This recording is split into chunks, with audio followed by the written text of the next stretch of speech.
welcome back.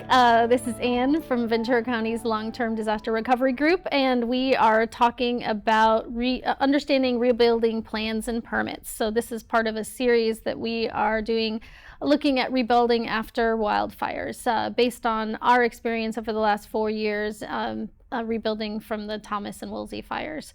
So the recovery group is a collaborative of organizations that is working with those who were impacted by the fires, and we brought on two what we call Rebuild Navigators, Joe and Greg, and they have worked for the last 3.5 years with those who are rebuilding and providing them with advice and guidance. So their role, they are not doing any of the actual construction. They're more of a third party kind of reference for folks who are rebuilding to get some insights, and they have a depth of knowledge from 40 years of rebuilding and working on fires.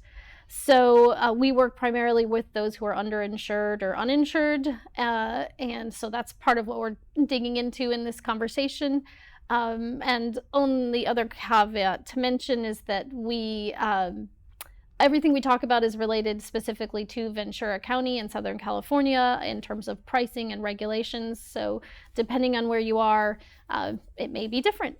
So with that as a setup, why don't we just jump right in? When we're talking about rebuilding plans and permits, we found it can be helpful to give people just an idea of when we talk about, especially when the building and planning department talks about your plans, what does that consist of? Giving people a top line. The plans have several different pages and categories, and they're put together by a draftsman or an architect or your contractor. But you got the architectural sheets, the engineering sheets, which are your structural engineering sheets. You got mechanical, which is your heating and air conditioning system. You got plumbing, electrical, Title 24, which is a part of what has to be put together, usually by a third party. Then there's landscaping plans that some jurisdictions require. Optional is civil engineering. If you're on a hillside and you have to have redo some grading to build your home, you'll need a civil engineering design.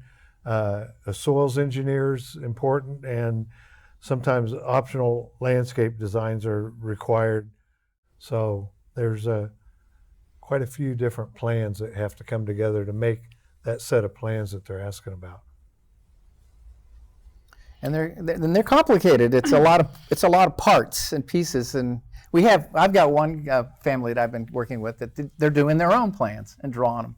But it's been a year and they're still drawing them because there's a lot of parts to put together. It helps to have an experienced architect or draftsman who's routinely putting plans together for projects, new homes. And it's definitely, I think, the building and planning department appreciates that to help it, even to help just get the process. We should talk about these organizations, these government agencies that you're dealing with. Yeah. But I want to say something right off the top.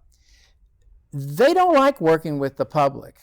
And I know they're not going to like hearing that, but they don't. They would rather work with an architect than with an homeowner, because they want to work with professionals and just cut through. They don't have to explain anything to an architect or a qualified builder.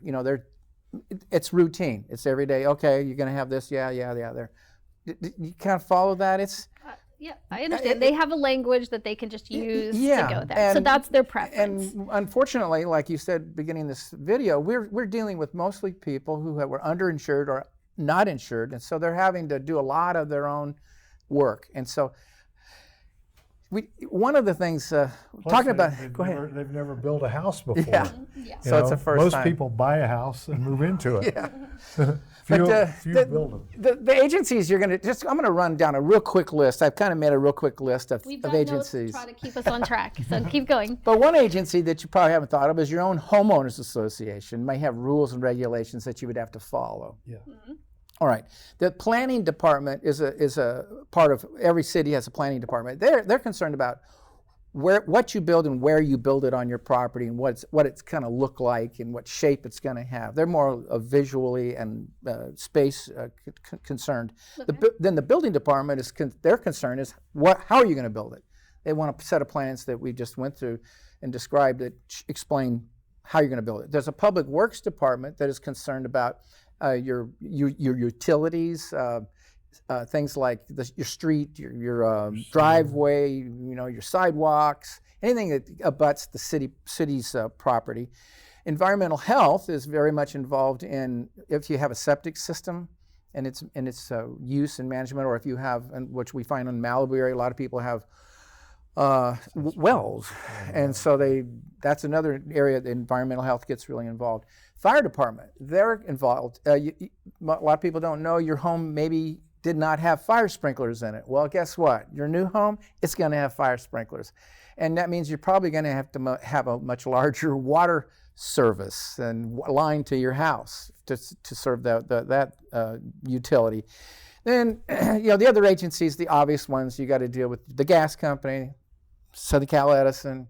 You got to deal with your provider of TV and phone, just all those organizations. And then you've got, you have to recycle everything nowadays, and it's not optional. The counties and the cities require you to recycle all construction waste, so that's a big fact that you're going to have to deal with. So whenever you're thinking of building yourself, which I think is it's a good option for some people, you're going to be dealing with those agencies. All right, let's walk through then the types of permits that are required. So you have a planning permit, okay, which Joe was saying, it kind of looks at from the curbside appeal, okay, is what they're looking at, and how it fits on your property, how your house fits on your property. Does it have the right setbacks, that type of thing. Building permits, which you got to pull a permit to build the structure, and they'll do that. And then at the end of building your project, you have to get what's called an occupancy. Certificate of occupancy, a C of O. And a lot of all the people that we've mentioned before, they typically have to sign off on your card before they'll let you move into your new house. So it's quite a process, and it involves a lot of people, and that's what we're here, we've been doing is helping people navigate through all that. Here's another one. For example, in some cities, I'm not sure about Ventura, but like in the city of Camarillo, you have to show that every contractor that worked on your property has a business license for that city as well. So they'll give you a list of all these trades, like 40 different trades, and say, who did you use? And what most homeowners don't ask for that. And in the end, they're out there buying a lot of business licenses for these contractors. So when you check with your contractor, you want to say, can I see your state contractor's license? Well, the city license. And the city. And then the next question, can I see your city, give me a copy of your city license too. Yeah. Because at the end, all this stuff comes together. It comes together. And it's very, you're wanting to move in, and all of a sudden you find out you have to go talk to 40 contractors and get all the paperwork. It can be a nightmare and slow you down. Yeah. That's a very good point. So that kind of gets to the point I wanted to make around just communicating with the building and planning departments. I mean, what we've found is there are a lot of homeowners who are reticent to go in and talk, or that they haven't necessarily had the most productive conversations at times. Usually after a disaster, a building and planning will have some sort of ombudsman or liaison. What we've heard from the ones that we've worked with in various cities and at the county, that, number one, they're happy to sit down or take a phone call to talk through. And the sooner you do that, the better. And talking to them early and often. And secondly, to always identify yourself as a fire rebuilder, because that they do, especially these days, they've got a huge influx. So helping to flag that the type of case you are is important. And I'd like to add something.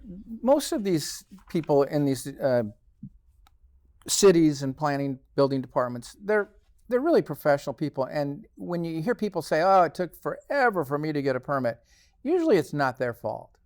In fact, if you go to the building department, they'll tell you how long they're going to take to plan check your plans. It's usually a couple of weeks.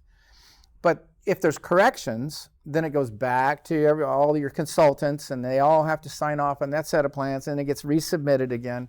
So every time there's a flaw in the plans or the design, you start the process and that all over again in terms of time, not the whole process, but a lot of time. Anyway, to the defense of the building and planning departments, these guys the men and women all are, I think they do a great job overall. It's generally the weakness of the submitter of the plans. Plus, you got to realize, before the fire, there was maybe 100 homes built in all of Ventura County in a year's time. Not even that. Yeah, I mean, probably, I'd say half that. Yeah, maybe that. 50. And then there's So they're now used over to 1,000. processing 50 permits a year, and all of a sudden now they have 1,000 on their desk, and they haven't brought in any more people to help them a lot of times. So.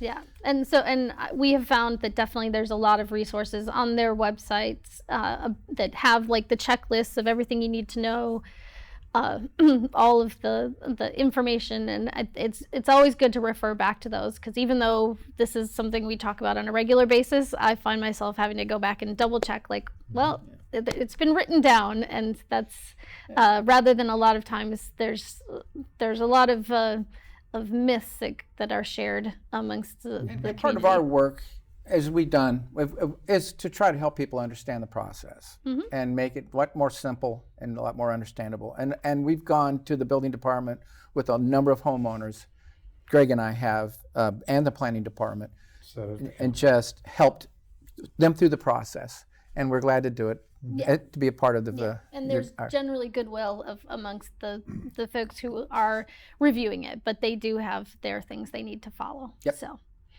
all right, thanks for watching. We've got a couple other discussions on key topics related to rebuilding after a fire. So check out our website to see if there's another one that might be helpful to you. Thanks.